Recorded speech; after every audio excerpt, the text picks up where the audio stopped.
Hello दोस्तों, दोस्तों, मैं मैं आपका आपका दोस्त ललित ललित पटेल पटेल अपना अपना इंडिया इंडिया से से स्वागत है। आज के एपिसोड में आपका हार्दिक स्वागत और अभिनंदन करता हूं। दोस्तों, क्या क्या आलोक मौर्य एसएम ज्योति मौर्य के मामले में यूपी के ब्यूरोक्रेट्स ने कर दिया खेला?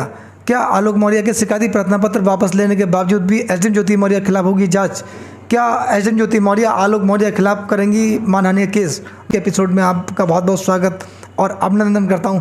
दोस्तों, आज हम एसएम ज्योति मौर्य और आलोक मौर्य के मामले में जो अब तक जो प्रकरण हुआ है उसमें पूरी वार्ता आपसे करेंगे और चर्चा के माध्यम से कुछ ना कुछ हासिल करने का प्रयास करेंगे। दोस्तों, एसडीएम ज्योति मौर्य के पति आलोक मौर्य ने जो 28 अगस्त को अपनी पत्नी के खिलाफ जो शिकायत की थी, भ्रष्टाचार के आरोप लगाए थे, अवैध धन वसूली के आरोप लगाए थे और तमाम ऐसे आरोप लगाए थे जिनकी शिकायत उन्होंने शासन से की थी, जिसमें नियुक्ति विभाग ने जांच बैठा ली थी। सबको सर्व किया था, सबको जानकारी है, क्योंकि मामला जो था वह देश की जनता के बीच जन जन तक पहुंच चुका था। दोस्तों, लेकिन इसमें एक ये बात हुई, जब 28 अगस्त को आलोक मौर्य ने प्रार्थना पत्र वापस लिया, तब देश की जनता इस मामले को समझ नहीं पाई और सन्नसी रह गई। कुछ लोगों का कहना था कि ये अचानक कैसे हो सकता है, लेकिन ये हुआ। कुछ लोगों का ये कहना है कि यूपी के जो ब्यूरोक्रेट्स हैं उन्होंने इस मामले में अहम भूमिका निभाई और कहीं ना कहीं इस मामले को मैनेज कर डाला। और इसमें कुछ आईपीएस अधिकारी भी थे, पूर्व आईपीएस अधिकारी, जो जिनका भी नाम सामने आया था। लेकिन इसमें एसडीएम ज्योति मौर्य को काफ़ी फौरी तौर पर रिलीफ मिली और लोगों ने ये भी कहा कि इसमें समझौता हो गया है। लेकिन इस समझौते में आलोक मौर्य तो मीडिया के सामने आए, लेकिन एसडीएम ज्योति मौर्य मीडिया के सामने नहीं आई।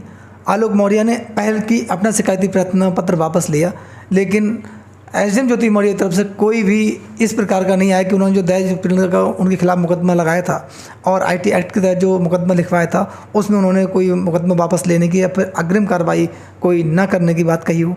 ऐसा कोई उनकी तरफ से ना स्टेटमेंट आया, ना कोई आधिकारिक जानकारी मिली है।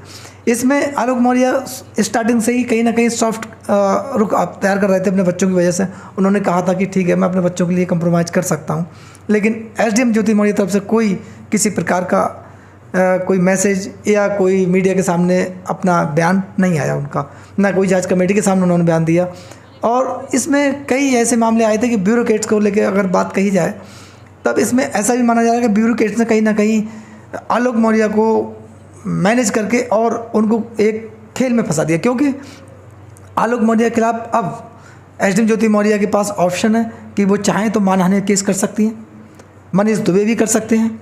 एक मामला तो ये बन रहा है। दूसरी बात ये कि एसडीएम ज्योति मौर्य कहीं ना कहीं इसमें जांच में फंस रही थी।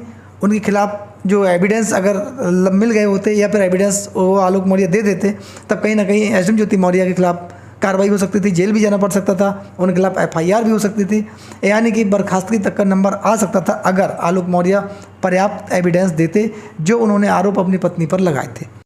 कुछ लोगों का ये भी मानना है और न्याय के जो कानून के जानकार हैं उनका भी ये मानना है कि आलोक मौर्य ने भले ही अपना शिकायती प्रार्थना पत्र वापस ले लिया हो, लेकिन ये मामला गंभीर था और जिसमें भ्रष्टाचार का मामला था, अवैध धन वसूली का मामला था, तो जांच रुकना पॉसिबल नहीं है। भले ही ये जांच कमेटी अपनी जो बात है वो शासन तक पहुंचा दे, उसके बाद इसमें एक्शन ज़रूर होगा, क्योंकि एक्शन होना तय है, गंभीर आरोप है। इसमें आलोक मौर्य ऑलरेडी बैकफुट पर आ चुके हैं। क्योंकि बैकफुट पर इसलिए आ चुके हैं, मैं इसलिए आपसे कह रहा हूँ ऐसा, क्योंकि आलोक मौर्य के खिलाफ जांच कमेटी भी जो शिकायती प्रार्थना पत्र दिया था उसके आधार पर जो जांच पुनः होगी उसमें उनको नोटिस जारी कर सकते हैं कि भी जो आपने आरोप लगाए थे वो गंभीर प्रवृत्ति के थे, आपने वो आरोप निराधार कैसे लगाए भाई, इसमें आप अपनी सफाई दीजिए या आपने बयान दर्ज कराइए, और अगर आधार था तब आपने वो शिकायत वापस क्यों ली, इसके पीछे कारण बताइए। उन्हें कुछ ना कुछ इसमें कारण देना होगा। एक तो ये जांच के मैटर में आलोक मौर्य के खिलाफ जो उंगली उठ रही है और कहीं ना कहीं देश की जनता का मुंह जो मन है वो मुखर हुआ है आलोक मौर्य से। लोगों को थोड़ी पीड़ा महसूस हुई है, क्योंकि लोगों को एक उम्मीद थी कि आलोक मौर्य कहीं जनता की भी लड़ाई लड़ने का काम कर रहे हैं और न्याय मिलने की उम्मीद हो सकती है देश की जनता को, लेकिन वो उसे कहीं ना कहीं ठेस पहुंची है। लोग इसको एहसास कर रहे हैं। आलोक मौर्य से काफ़ी उम्मीदें थी, वो उम्मीदें जो है टूट गई हैं। तब जांच कमेटी भी कहीं ना कहीं उनसे क्वेश्चन कर सकती है। दूसरा, एसडीएम ज्योति मौर्य अगर अपना मुकदमा वापस ना लें, आलोक मौर्य के पास फिर क्या रह जाएगा, या उनके खिलाफ वो और मुकदमे कर सकती हैं। उनके पास आईपीएस पीसीएस लॉ भी है, कहीं ना कहीं उन्हें जानकारी भी आलोक मौर्य से ज़्यादा हो सकती है। हालांकि आलोक मौर्य अपनी कानून सलाह अपने अधिवक्ताओं के द्वारा ले रहे हैं, वो चीज़ अलग है। ऐसा भी लोगों का कहना है कि यूपी में ब्यूरोक्रेट्स वो हावी है, कई बार इस प्रकार की खबर भी आ चुकी हैं कि यूपी में ब्यूरोक्रेट्स का जो है मामला काफ़ी हावी है, वहाँ पर प्रभावी रूप से ब्यूरोक्रेट्स काम करता है।